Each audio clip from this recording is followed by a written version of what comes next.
কোন হারামজাদা কই নাচে রইছে বাইরে দিল তিনটা বুড়ে চারটে বললেছি তাই বলে বসছিলাম বুড় কিন্তু সেই পাকা পাকিছে বুঝছো খালি তুই একটা ঢেল মারবো পড়বি আমাকে একদম এই শুন শুন শুন এই বাড়িতে একটা বউ আছে ছাতা ঝগড়াটে না বুঝতে পারলো কি যদি ভাই আমার শব্দ একবার বুঝতে পারে তাহলে কিন্তু সেই ঝগড়া লেগে যায় আমার কাজ কিন্তু করলে খুব সাবধানে। আরে তোরা আমার নিজ দেখিস নি এক ঢেলে আমি এক জায়গা বইর নামে হেলা দিই তাহলে কত না কাছ শব্দ যাতে না হয় বোর পড়বি কিন্তু শব্দ হবে না শুনতে দে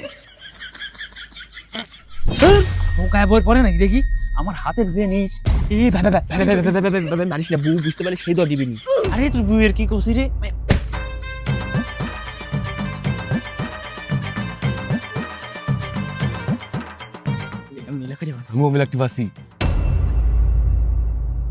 আমি খালি সাইড দে পাচ্ছি তোরা বই দে তো তুই না পাইলে কার কি আমি কুড়াইলিছি আমি পাছি বই দিব না তো তুই ভালো করে কর বই দিব না তো পারবো না তুই কি করবো করে যা বই দিব না তো আমাক দিব না তো দাঁড়া ঝক্কর মক্কর কার যেন গাছের বইয়ের পাইলো এরা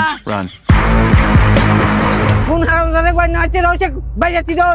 ডাক্তার মা কোন কাউকে বই নামাইছে ডাক্তার কে রে বোন নামাচ্ছে আমার মায়ের কাছে সব বোন নষ্ট করে দিল এরা কার বেটা রইলা হ্যাঁ একটা মনে কুদ্দুসের বেটা আর একটা মনে মোতালের বেটা দাঁড়া তোর বাপের বিচার দেখেছি আমি না এই তোর জন্য তো দেখেছি একটা কাজ করে শান্তি নাই কি একটা কাজ করলো কত বুড় তাক বাড়া চলে যাচ্ছে তিনটা বুড়ে চারটে বললেছি তাই বলে বসছিলাম সাইডে বুড়ের জন্য কি আজকে বাড়িতে কি গেঞ্জামি হয় নাকি ভাই যদি কয়া দেয় তাহলে তো আব্বা তো সেই ফাটা না ফাটাবি দাদি এসো নাকি বোঝা নিয়ে এসো নাকি রে ঠিকই আছে আমাকে বোধ দিস নি তোরা দুজনের বাপের নাম কছে আমার বাপের নাম কয়নি আমাকে তেলে দেখতে পানি তোরা দুজন থাকে আমি চলে গেল আমি কোনো সেই বুড়ের কাছে বই নামাই না আমার বাপের নামের কাছে তোর বাপের নামের কাছে আচ্ছা একটা দুঃখের পণ্য রে আচ্ছা শোন তুই কান্দিস না ঈশ্বর আমি দেখেছি দাঁড়া আমরা দোকানে বাড়িতে যাবো না